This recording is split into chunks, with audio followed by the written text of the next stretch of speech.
E eu quero compartilhar com vocês a palavra dentro da nossa divisa, que está aí no Salmo 92, e você pode acompanhar também conosco aí na tela.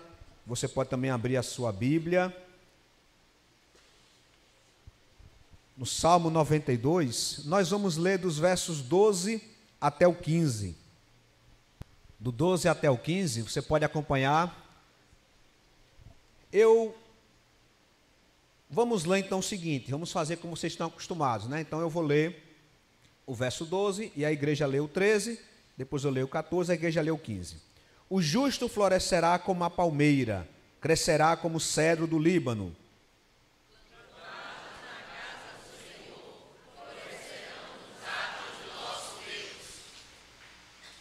Na velhice darão ainda muitos frutos, permanecerão viçosos e verdejantes.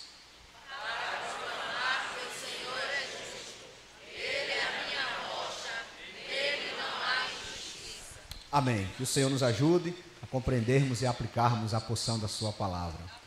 Queridos, quando a gente fala de terceira idade, o que é que geralmente vem à mente das pessoas? É claro que isso tem mudado. Eu recebi ontem um vídeo, um amigo meu mandou para mim um vídeo, e a pessoa tinha 60 anos, e ele estava todo saradão, todo malhado, todo bonitão, um galã. Claro que tem mudado isso, eu creio que muitos estão aqui assim também, né? Mas, em geral, quando a gente pensa na terceira idade, na melhor idade, e existem vários nomes que se dão a esta fase boa da vida, mas, em geral, há muitos estereótipos comuns que são atribuídos a esta fase. A pessoa geralmente cansada, a pessoa geralmente que não está mais disposta a fazer as coisas, a pessoa que faz um retiro, né, permanente das coisas que estavam acostumadas. E a gente olha para a palavra de Deus e a gente vê que todos esses estereótipos, essas coisas que atribuem a terceira idade, eles caem por terra. O salmista aqui, ele vai trazer para nós palavras animadoras, esclarecedoras, esperançosas acerca desta fase que é muito importante da nossa vida. E não só apenas para aqueles que já estão nessa fase, mas para todos aqueles que estão caminhando para esta fase e que devem também se preparar. E nós vamos perceber claramente que o salmista, ele vai fazer uma alegoria. O que é uma alegoria? É uma figura de linguagem que nós poderíamos chamar também no nosso tempo de uma metáfora. Ele vai comparar as pessoas que andam com Deus, aquelas que andam com Cristo, ele vai comparar com duas árvores. Quais são elas? A palmeira e o cedro do Líbano. Então nós vamos perceber, tanto já no verso 12, mas também partindo até o verso 15, que o salmista vai nos dar, por assim dizer, as principais características, ou o fim, né, o caminho, para que a gente possa realmente ter uma vida que frutifica, para termos uma vida que glorifica a Deus, uma vida que realmente aproveita esse momento que o Senhor nos dá. E a primeira dica que o salmista nos dá é que vidas que frutificam, elas criam raízes profundas. E nós vamos perceber isso no verso 12. Olha o que o verso 12 vai dizer: o justo florescerá como a palmeira e crescerá como o cedro do Líbano. Nós vamos perceber aqui então essa alegoria em que o salmista vai comparar o justo com essas duas árvores. E eu não vou dar aqui uma aula de botânica porque eu iria errar bastante, né? Eu tinha umas plantinhas lá em casa, a gente tentou, eu com Carlinha, tentou plantar e foi uma catástrofe, as bichinhas morreram. Esse pecado eu vou levar, né? E eu tenho alguma dificuldade nessa área de botânica, mas pesquisando na internet, a gente percebe que essas duas plantas, elas têm algumas características. E o salmista, pode deixar lá no salmo mesmo, e o salmista ele vai deixar claro, ele vai usar dois tipos de verbos diferentes. Para a palmeira, no verso 12, pode deixar lá fixado no verso 12, por gentileza? Lá no verso 12 ele vai dizer, primeiro, o justo florescerá. Ele florescerá como a palmeira, e ele não florescerá como o cedro. Veja, ele não crescerá como a palmeira e florescerá como o cedro. Ele florescerá como a palmeira e crescerá como o cedro do Líbano. E nós vamos perceber que essas duas árvores ela têm várias características. Nós vamos perceber primeiro, por exemplo, que a palmeira ela é resistente. Ela consegue se manter firme diante das intempéries da vida, dos ventos, das tempestades. Elas são muito comuns em diversos tipos de solos. Existem diversos tipos de palmeira. E se dá em todo tipo de canto. Mas lá naquela região, na região do Oriente Médio, essas palmeiras, elas são árvores fortes, frondosas, bonitas. Elas chamam a atenção pela sua beleza. Elas chamam a atenção pelo seu vigor, por essa questão ornamental. Então, ela vai conseguir se adaptar a diversos tipos de solo e ela também vai criar essas raízes profundas onde ela for plantada. E a semelhança da palmeira, o cedro, ele já vai ter outras características. O cedro, meus irmãos do Líbano, ele tem características maravilhosas. Para os irmãos terem uma ideia, uma das grandes características do cedro é que ele vai crescer bem lentamente. Ele vai crescer lentamente, mas ele vai crescer sempre. Do início, segundo alguns que eu consultei, até os 3 anos, 4, 5 anos de idade, você olha para o cedro e diz, isso não presta para nada, não cresce, esse negócio não cresce, porque tem que esperar, tem que dar tempo. Por quê? Ele está crescendo mais no subsolo, ele está crescendo mais nas raízes, está criando raízes profundas. E essas raízes, meus irmãos, minhas irmãs, são tão profundas que, segundo os especialistas, mesmo quando ele atinge uma rocha, quando a raiz encontra uma rocha, sabe o que ela faz? Ela dá em volta da rocha, abraça a rocha e continua crescendo, porque ela vai precisar de raízes profundas para aquilo que ela vai desenvolver na vida. E o cedro do Líbano, ele cresce muito. Quem quer aqui dar um palpite de quantos anos cresce o cedro? Um chute. 100 anos. Quem dá mais? 300 anos. Olha, aumentou. Quem dá mais? Rui. Quantos anos? 1000 anos. Olha só. Gente, o cedro do Líbano pode chegar até 2500 anos. Não é uma árvore qualquer. Então o salmista está dizendo o seguinte, olha, queridos, o justo florescerá como a palmeira e crescerá como um cedro do Líbano. Então, para que eu tenha uma vida frutífera, primeiro eu tenho que ter uma identidade, eu tenho que ter raízes profundas. E que tipo de raízes é essa? Primeiro, se eu quiser frutificar, não basta eu dar frutos. Que tipo de frutos é esse que eu estou dando? Por isso que o salmista começa deixando bem claro, quem é que florescerá como a palmeira e crescerá como um cedro do Líbano? O justo. É o justo. Como está lá em Romanos 5:1, nós fomos justificados pela fé. Uma vez que fomos justificados pela fé, nós temos paz com Deus. Então, esta paz com Deus, ela é mediante nosso Senhor e Salvador Jesus Cristo. Coloca aí Romanos 5:1 para ficar na tela, por gentileza. Então, primeira coisa que precisamos entender, você quer ter uma vida frutífera? Quer frutificar na sua vida? A primeira pergunta é, você nasceu de novo? Você tem raízes profundas no Evangelho?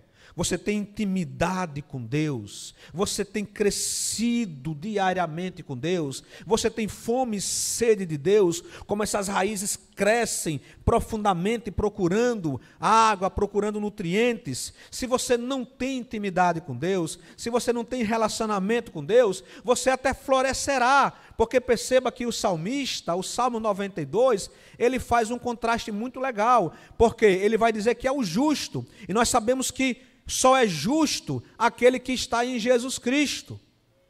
Observe o seguinte, esse justo, ele tem paz com Deus. Geralmente nós enfatizamos só a paz de Deus, e é boa, que a paz de Deus, que essa é de todo entendimento, guarde os seus corações. Isso é muito bom, mas nós esquecemos que só vai ter a paz de Deus quem tem a paz com Deus, porque sem Cristo na sua vida, você está em guerra, você está em batalha, você é um inimigo do Senhor. A ira do Senhor virá sobre aqueles que não reconhecem Cristo como Senhor e Salvador. Então você até pode florescer, você até pode crescer, mas você não crescerá de acordo com a vontade do Senhor. Você não será como a palmeira e como o cedro do Líbano. Crescerá, terá uma vida, de repente, profissionalmente falando, uma vida frutífera. Mas, não sendo justificados pela fé em Cristo Jesus, o seu fruto, meu querido, acabará. Será que acabará? Volte lá para o Salmo 92. Como eu falei, há um contraste entre a vida do justo e a vida do ímpio. Olha só no Salmo 92, o verso 6, que é o nosso salmo. Ele vai dizer, olha, o insensato, o homem brutal, ele não conhece, nem o louco entende isto. Verso 7, que quando o ímpio crescer como a erva, e quando florescerem, observe, o ímpio também floresce, o ímpio também cresce, e ele cresce rápido, ele cresce como uma erva, cresce como um mato, como um capim, cresce rapidinho, e ele até vai florescer, mas o ímpio quando crescer, quando ele florescer, todos os que praticam essa iniquidade serão destruídos perpetuamente. Ao contrário do ímpio, os justos que conhecem a Cristo como Senhor e Salvador, eles crescerão, eles amadurecerão, e essa longevidade do cedro aponta para uma vida de eternidade. Então, primeira coisa, se você quer ter uma vida que frutifica, como está a sua vida com Deus? Como está o seu relacionamento com Deus? Como estão as suas raízes? Porque tem pessoas, queridos, da terceira idade, abandonando a fé em Cristo, abandonando as suas identidades, raízes, inclusive denominacionais. Outrora, batista, há 50 anos de batista, aí agora virou qualquer outra coisa. Se for uma igreja ainda bíblica, ainda vai, mas muitos estão abraçando novidades, estão abraçando esses youtubers da vida que aparecem do nada e também cairão do nada. Então precisamos ter essa raiz de identidade cristã. Eu de fato nasci de novo, eu de fato tenho sede e fome de Deus, eu de fato busco ao Senhor. É isso que precisamos ter. Ontem eu estava visitando um irmão em Cristo e a gente foi para o condomínio dele e fomos conversar e saímos do apartamento e nós ficamos em um banco e próximo daquele banco tinha uma mesa de cimento. E eu vi um senhor lá. E aquele senhor já estava lá quando nós chegamos, próximo. E aquele senhor ficava ali parado, olhando para a parede, não fazendo nada. E eu até comentei com esse meu irmão, aquele senhor está ali há todo tempo parado. Aí ele falou, eu acho que ele está lendo alguma coisa, mas ele também fica olhando para a parede, não sei o que ele está fazendo. E a gente continuou conversando. 1h30 depois de conversarmos, quando terminamos, coincidiu dele terminar e vi passar ao nosso encontro. Para minha surpresa, era um irmão em Cristo, conhecido meu, e ele estava orando, lendo a Bíblia, meditando, contemplando, olhando para o horizonte em oração, porque ele estava em um ambiente público, não podia ficar fazendo, gestos que possam chamar a atenção. Estava ali contemplando, orando. É isso que precisamos compreender. Só daremos frutos se nós realmente tivermos essa fome, essa relação, essa intimidade com Deus. Mas, em segundo lugar, queridos, nós vamos perceber no salmista que para que eu tenha uma vida que floresça, eu tenho que primeiro ter raízes profundas, conhecer bem a minha relação com Deus, mas eu tenho que ser plantado na casa do Senhor. Então quem é que frutifica? Quem tem raízes profundas e quem é plantado na casa do Senhor. Olha o verso 13. Os que estão plantados na casa do Senhor florescerão nos átrios do nosso Deus. E aí eu quero agora a ajuda de vocês. Por quê? As pessoas que possuem plantas em sua casa, geralmente elas escolhem bem onde vão colocá-las, não é assim? Então, é comum, por exemplo, você chegar, vocês irmãos já viram isso, você chegar em uma casa e encontrar um Comigo Ninguém Pode. Aquilo não está ali por acaso. Aquilo estará ali porque tem alguma utilidade. Tem uns que colocam Comigo Ninguém Pode de um lado e uma espada de São Jorge do outro. Espero que vocês sejam cristãos. A gente pode até discordar da metodologia daquela pessoa. Mas ela colocou a espada de São Jorge. Não sei se os irmãos ali de São Paulo vão compreender, né, essa questão. Mas comigo ninguém pode de um lado, espada de São Jorge do outro, não passa nada na cabeça deles. Mas eles colocaram aquela planta ali com um propósito. Ninguém bota uma espada de São Jorge lá no quintal, lá afastada, ninguém pode comigo, ninguém coloca comigo, ninguém pode, né? Escondido. Essa entrando e comigo ninguém pode. Você, epa, né? O negócio aqui é pesado. Da mesma forma, aquelas plantas que precisam de cuidados especiais, a gente também coloca em lugares especiais. Vou dar um exemplo. Plantas que precisam de muito sol. Onde é que a gente coloca? Coloca em um lugar que tem que ter sol. Ninguém vai colocar uma planta que necessita de sol no quarto. O inverso também. Ninguém vai colocar uma planta que não pode ter sol em uma varanda, porque ela vai morrer. Então as plantas só serão viçosas se forem plantadas no lugar certo. Não basta plantar. Não basta pegar uma planta e colocá-la no jarro. É preciso colocá-la no lugar certo. Da mesma forma somos nós. É isso que o salmista está querendo dizer. Ele é categórico no versículo 13. Plantados na casa do Senhor florescerão. Somente plantados na casa do Senhor é que florescerão. Mas aí você pode dizer, mas pastor, não temos mais o templo de Jerusalém. É verdade. Então, o que seria então ser plantado na casa do Senhor? Parte do princípio de que eu tenho intimidade com Ele, de que eu tenho uma fé sólida. Agora então, queridos, plantado na casa do Senhor é um senso de comunidade muito aguçado. Preste atenção. Nós não floresceremos se nós não amadurecermos, não mergulharmos no senso de comunidade. Eu estou falando de igreja. Não é templo agora como era o templo, como eles iam para Jerusalém, porque todo judeu mesmo, aqui esse salmo é um salmo pós-exílico, exílico da Babilônia, todo judeu tinha que ir para Jerusalém, pelo menos 3 vezes ao ano, na festa de Pentecostes, na festa do tabernáculo, ou na festa também da Páscoa. Mas aqui não temos mais esse templo, mas continua o mesmo sentido, o mesmo método. Queridos, nós somente frutificaremos se nós compreendermos e nós investirmos as nossas vidas, nossos dons, nossos talentos, a nossa vida, se nós nos gastarmos naquilo que o Senhor tem para nós. E isso parte pela ideia de igreja local, de comunidade local. Não deixemos de reunirmos como igreja, vai dizer Hebreus 10, 25, segundo costumes de alguns. Então, ser plantado na casa do Senhor significa identidade. Nós somos parte de alguém. Nós somos parte, nós somos uma planta. Essa planta pertence a quem? A quem nos plantou. Quem nos plantou? Deus. Ele nos plantou onde? Para fazermos parte de um corpo. Este corpo chama-se igreja.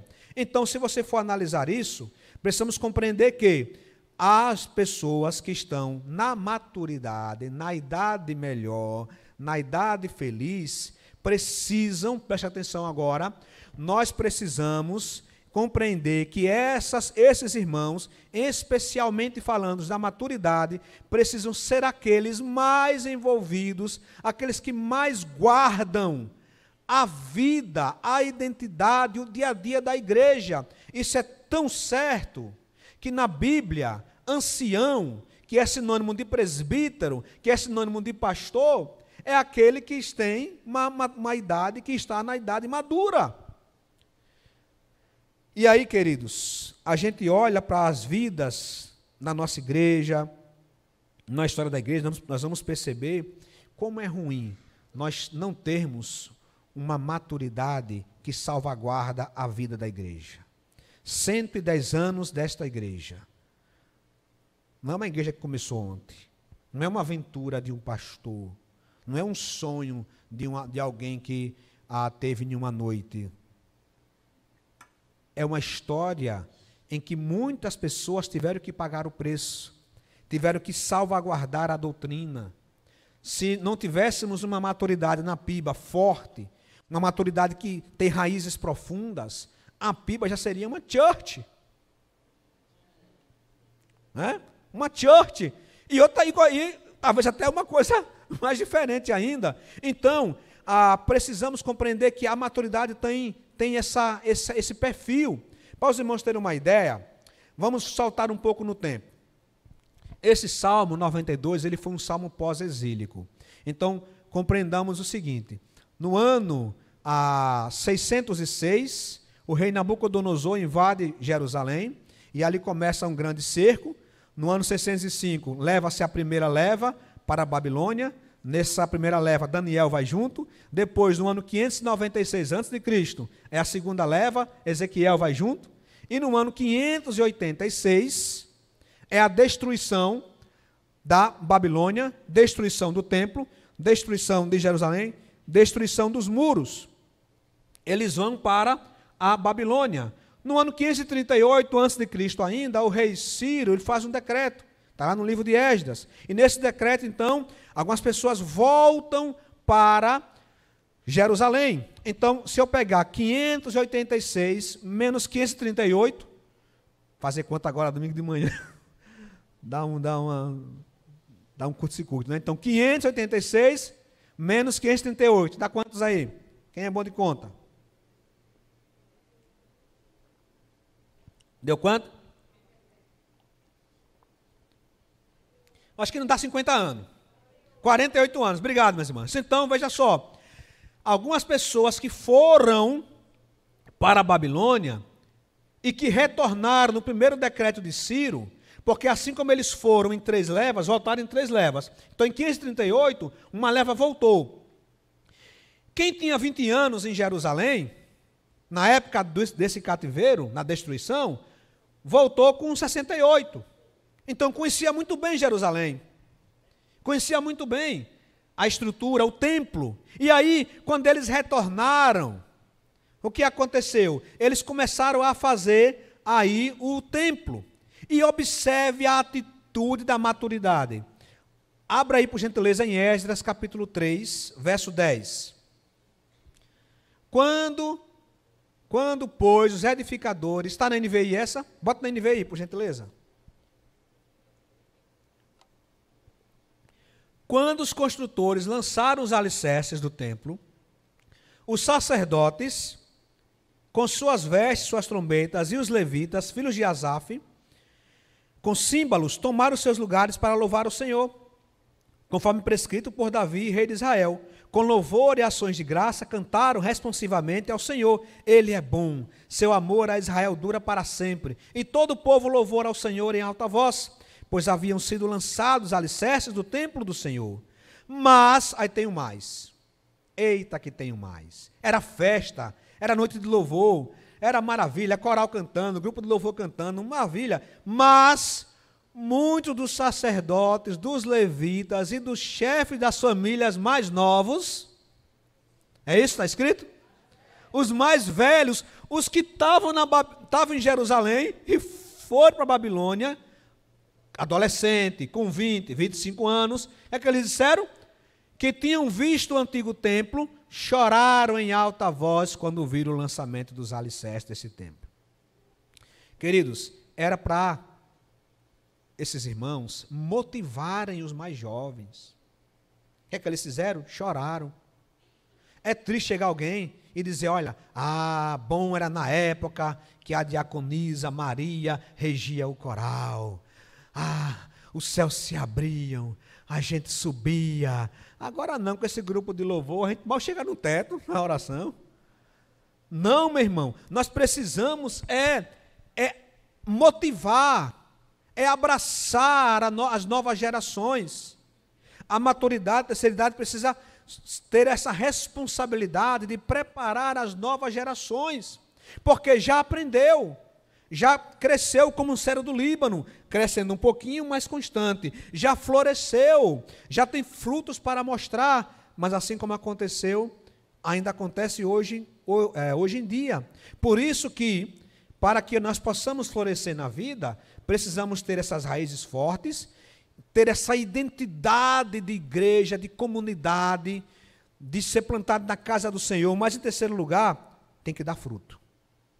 Olha agora o verso 14 do Salmo 92. Mesmo na velhice darão fruto, permanecerão viçosos e verdejantes. Primeiro, queridos, vamos perceber o seguinte aí no texto. Mesmo na velhice, coloque aí agora, na Almeida Revista Atualizada. Depois você volta para a NVI, estou testando vocês aí. Olha só, como é que vai estar lá na Almeida Revista Atualizada. Na velhice darão ainda. Então agora eu preciso me voltar para aqueles que não chegaram à terceira idade. Porque eles, na terceira idade, continuam dando frutos. Se eles continuam dando frutos, é porque eles davam frutos antes de chegar na maturidade. Então é preciso que todos possam se envolver na questão de ser uma vida frutífera diante de Deus. Primeiro, para alguns, na verdade, esse versículo deveria mudar. Para alguns deveria ser o seguinte, né? Na terceira idade, na velhice, começarão a dar frutos. Não é assim que o texto bíblico está nos dizendo. Não é que na velhice ou na terceira idade começarão a dar frutos. Não, continuarão a dar frutos. E aí nós perguntamos ainda, quantos aqui foram batizados acima de 60 anos? Levante a mão. Acima de 60. Lá atrás, uma pessoa em um universo como nós estamos aqui. Quem aqui foi batizado acima de 50 anos? Olha só, que bênção. 2. Então nós temos 3 pessoas aqui que foram batizados acima dos 50 anos. Boa parte, a grande maioria aqui, foi batizada muito antes.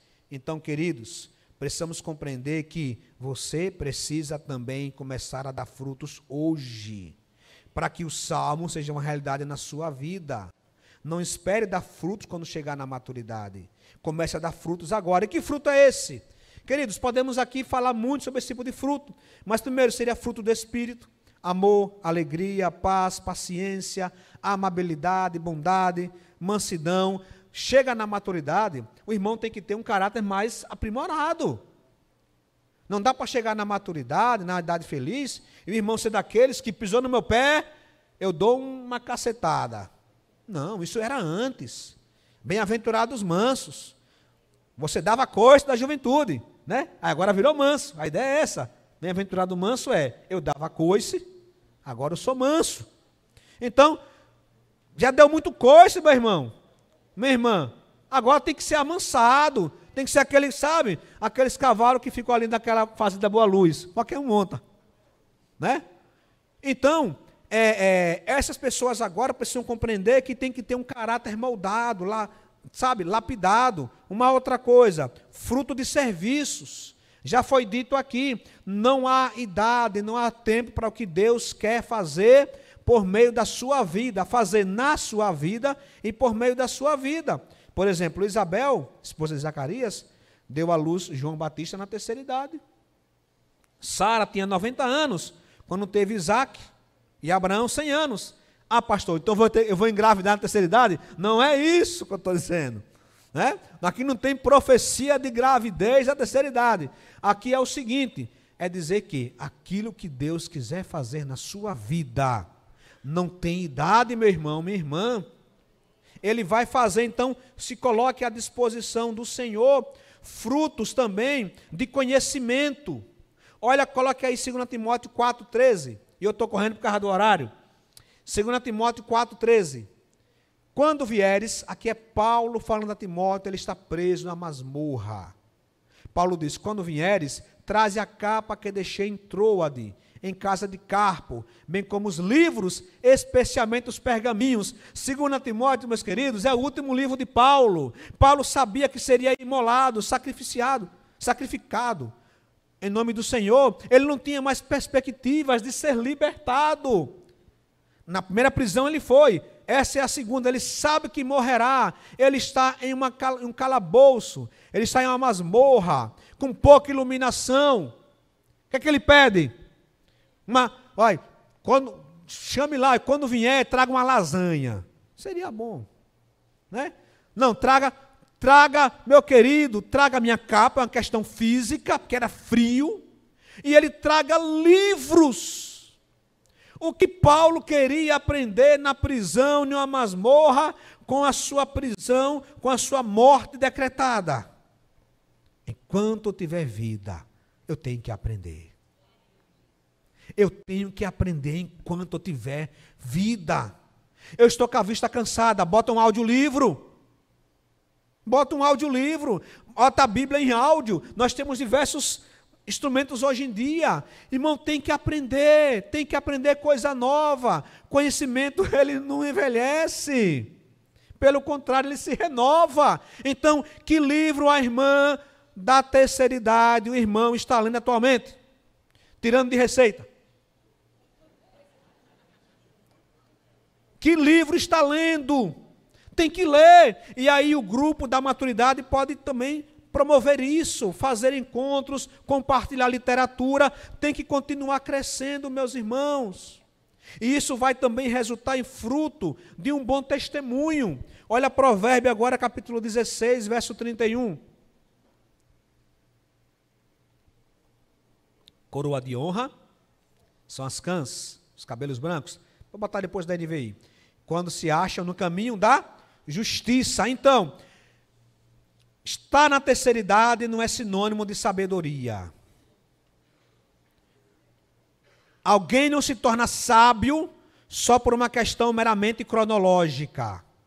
É importante você lapidar-se, você trabalhar a sua vida no conhecimento, você buscar intimidade, buscar raízes profundas, para que quando chega na terceira idade, ao invés de dar um bom testemunho, está aí fazendo coisas que não devem. Então tem que ter esse relacionamento. E um último fruto que eu quero destacar nesta manhã, meus irmãos, sabe o que é? É um fruto de estarmos fazendo algo maravilhoso, que é o de mentorear outras pessoas. Abra aí, por gentileza, em Tito capítulo 2, no verso 2. Ensine, Tito 2, versículo 2. Ensine os homens mais velhos a serem moderados, dignos de respeito, porque se ele manda ensinar, é porque tinha uns homens aí, meus irmãos, arrasando. Tinha uns homens aí, lá na região, fazendo coisa que não devia. Então ele ensina os homens a serem moderados, dignos de respeito, sensatos e sadios na fé, no amor e na perseverança. Semelhantemente, ensine as mulheres mais velhas a serem o quê? Reverentes na sua maneira de viver, a não serem caluniadoras, nem escravizadas a muito vinho. Olha aí, a mulherada da terceira idade lá, meus irmãos, não é brincadeira não, Só levantamento de copo. Academia que é bom não estava indo, mas levantamento de copo fazia. Então, a serem moderadas, não escravizadas a muito vinho, a serem capazes de ensinar o que é bom. Por quê? Olha o verso 4. Assim poderão orientar. Queridos, precisamos conectar a terceira idade às outras gerações. Como fazemos isso? Ou como faremos? Não sei. Mas precisamos conectar, porque a juventude, adolescentes, precisam de referenciais na vida. Namoro, casamento, trabalho, igreja, onde eles encontrarão? Nós hoje em dia, nós ouvimos coisas absurdas do tipo, olha, não olhe para um irmão da igreja, olhe para Jesus. Aí Cristo olha assim e diz, espera aí, que história é essa? Aí a mulher pergunta, eu não sei como criar o meu filho, ele está muito assim, sem querer ouvir a mensagem, sem querer ouvir um pouco, sem querer ir para a igreja, o que fazer? Aí alguém, olhe para Jesus. Aqui você vai dizer, converse com a irmã Luciana. Ela teve 8, e o do meio era uma bênção. Ela vai saber muito bem lhe orientar. Converse com a irmã Luciana. Ela vai saber lhe orientar. Então, precisamos conectar, meus queridos, essas pessoas. Trabalho. Certa vez a gente fez um encontro, uma vezinha. E a gente levou um irmão. O irmão trabalhou, você imagine, 40 anos numa empresa. O que esse irmão enfrentou nessa empresa, o que esse irmão pode ensinar para a nova juventude, para os irmãos que estão no mercado de trabalho? 40 anos numa empresa. Tem que conectar, porque essa juventude entra hoje. Essa juventude não consegue ouvir um não. Se ouvir um não, vai morrer. Uma situação difícil no mercado de trabalho, eles não suportam. Então precisamos conectar esses irmãos que já estão com couro grosso, para ensinar esses que estão com couro fino a engrossar. Dizer, meu irmão, não é assim não, ué. Vamos para cá, é assim, assim, assim, assim. Porque aquilo, a crise que ele está passando, você já passou. E já suportou. E por vezes você aprendeu da pior forma, pela dor. Mas agora você não quer que aquela pessoa passe por isso também. Então você vai instruir. Então precisamos conectar. Como conectar? Eu não sei. Mas preste atenção. Terceira idade precisa andar junto com a juventude também. E precisam de referenciais. Precisamos cada vez mais de referenciais. Se não for na igreja, vai ser o professor playboy dele e YouTube, que nunca leu a Bíblia, fica estando versículo atravessado. Vai ser o referencial dele. TikToker vai ser referencial dessa turma. E nós não entendemos que esse é o caminho bíblico. Então precisamos conectar. Então vidas que frutificam são vidas que colocam, que se doam, que dão diversos tipos de frutos, que se colocam à disposição do Senhor, que se gastam, porque, meus irmãos, na palavra do Senhor somos instruídos que somos sal da terra e luz do mundo. Luz, naquela época, era um candeeiro. Qual a característica do candeeiro? Ele ilumina, é verdade, mas existe uma outra. O que é? Ele se gasta. Precisamos nos gastar no reino de Deus. E eu quero concluir falando de um quarto elemento, já tomando um pouquinho da escola dominical. Depois os irmãos mandam um torpedo para mim, né? Queridos, vidas que frutificam são vidas que estão envolvidas com a proclamação do Evangelho. Olha o verso 15 do Salmo 92. Para proclamar que o Senhor é justo. Meus queridos irmãos e minhas irmãs, precisamos ser agentes de Deus para que outras pessoas também floresçam como a palmeira e cresçam como o cedro do Líbano. Não basta eu crescer e florescer. Se eu não estou empenhado que outros também cresçam, tem algo de errado comigo. Meus irmãos, como é que essas pessoas vão poder dar frutos, crescer, se alguém não semeia na vida dela? Eu preciso semear, ser esse semeador que leva boa semente para a vida das pessoas. Há cristãos que vivem genuinamente a sua fé no ambiente doméstico de maneira adequada. Eles vivem o Evangelho, mas não proclamam o Evangelho. Há uma diferença. Eu tenho que viver o Evangelho, mas também tenho que proclamar o Evangelho. Então, queridos irmãos e irmãs da maturidade, idade feliz ou de qualquer outra faixa etária, vidas que frutificam são aquelas que são empenhadas não apenas em viver o Evangelho, mas também na proclamação do Evangelho. Porque qual é o propósito de florescer como a palmeira e de crescer lentamente como um cedro do Líbano? É para dar diversos frutos para a glória de Deus, sendo que o fruto dos frutos é o ver uma pessoa sendo salva pelo Evangelho de nosso Senhor e Salvador Jesus Cristo. Olhe Provérbio 11:30. O fruto, Provérbio 11:30, o fruto da retidão é árvore de vida, e aquele que conquista almas. Se você é uma árvore frondosa, um cedro que floresce, que cresce, uma palmeira que floresce, você chamará a atenção. É como nós somos, meus irmãos, como uma árvore frondosa, uma mangueira boa, uma copa gigantesca, com mangas rosas lindas no meio do deserto.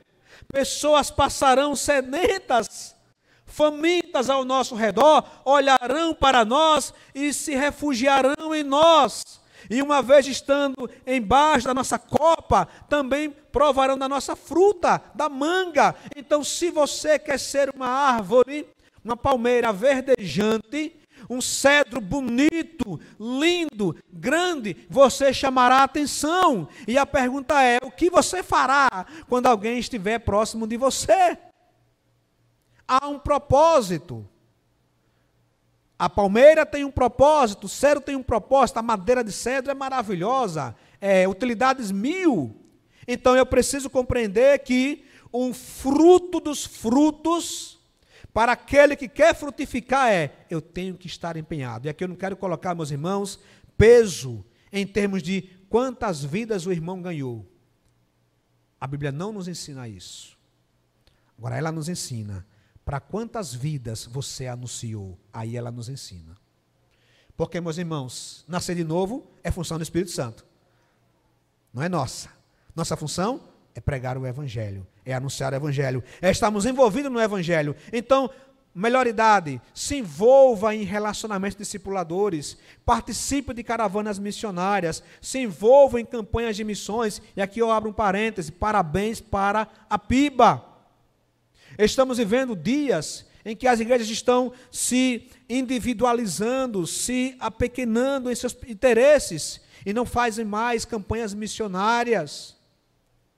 E isso, meus irmãos, tem que tomar muito cuidado, porque o amor ao dinheiro é a raiz de todos os males. Campanhas para a igreja local é infinita. Olha, igreja local é inacabada, sempre teremos algo para fazer. Mas se a gente coloca o nosso coração nessas coisas, nós não participaremos do que Deus está fazendo no Brasil e no mundo. E nós somos esses trabalhadores que, em conjunto com a Junta de Missões, devemos avançar. Então, invista em novos vocacionados. Se envolva em reuniões de oração em favor de missões. E comece por aqueles da sua casa. Nossa primeira responsabilidade eu tenho netos que não são cristãos, eu tenho parentes próximos que não são cristãos, o que eu tenho que fazer com eles? É usuária do WhatsApp frequente? Ao invés de mandar só bom dia, boa tarde, boa noite, manda um versículo junto também. Presenteie o seu neto com a Bíblia. Às vezes está lá o seu neto. Meus irmãos, olha, a maturidade, quando a pessoa chega na maturidade, está aposentada, é tudo de bom. Olha, aposentada é tudo de bom. Porque a gente muitas vezes faz um culto de gratidão a Deus quando alguém se forma, né? É bom. Só que vai ser 35 anos, né? Cadê você, meu irmão? Pastor, estava de plantão, pastor, trabalha por tudo quanto é lado. Quando chega na aposentadoria, agora o irmão, está à disposição 100% aí do que Deus quer para a sua vida. Então, irmão, está aposentado, se envolva. As igrejas, elas crescem muito, se aproveitam muito dos aposentados, que se colocam à disposição, que buscam ser fruto, que buscam frutificar na graça de Deus. Então, comece, você tem um adolescente, você tem um parente, entregue para ele uma Bíblia boa. A gente vê às vezes adolescentes, pastor Paulo, irmãos aqui, com uma Bíblia que você vai abrir, deixa eu ver o que Deus tem para mim. Aí, eita, não dá nem para ler, porque é colado, é miudinho o texto, você vai aqui, aí você, meu Deus do céu, eu não consigo ler isso aqui. Meu irmão, dá uma Bíblia de verdade, uma Bíblia com letras boas, uma Bíblia de estudo, com recursos. Procura o irmão aí, Carlos Gospel, que vai dar irmão Carlos? Preço promocional para maturidade. Invista, gaste-se, aproveite quem está próximo de você. Você precisa estar vinculado de mente, coração e alma para o avanço do Evangelho. E eu quero concluir, queridos, lendo um texto que resume tudo isso. Eu não falei ele antes de propósito. João capítulo 15. Vamos ficar de pé e vamos ler esse texto bíblico. João capítulo 15, verso 1. Vamos lá? Vamos ler juntos? Eu sou a videira verdadeira, e meu pai é o agricultor. Todo ramo que estando em mim não dá fruto, ele corta, e todo que dá fruto ele poda, para que dê mais fruto ainda. Vocês já estão limpos pela palavra que tenho falado. Permaneçam em mim, e eu permanecerei em vocês. Nenhum ramo pode dar fruto por si mesmo, se não permanecer na videira. Vocês também não podem dar fruto, se não permanecerem em mim. Eu sou a videira, vocês são os ramos. Se alguém permanecer em mim, e eu nele, esse dará muito fruto, pois sem mim vocês não podem fazer coisa alguma. Se alguém não permanecer em mim, será como um ramo que é jogado fora e seca. Tais ramos são apanhados, lançados no fogo e queimados. Se vocês permanecerem em mim e as minhas palavras permanecerem em vocês, pedirão o que quiserem e será concedido. Meu Pai é glorificado pelo fato de vocês darem muito fruto e assim serão meus discípulos. Amém? Dar frutos não é opção. Se estamos na videira, daremos frutos de testemunho, de santidade, de busca, de transformação, de pessoas que andam na vontade do Senhor, darão frutos de diversas formas. Não importa qual é o fruto que você dará, porque não estamos comparando, mas você dará frutos para a glória de Deus. Que o Senhor nos abençoe em nome de Jesus.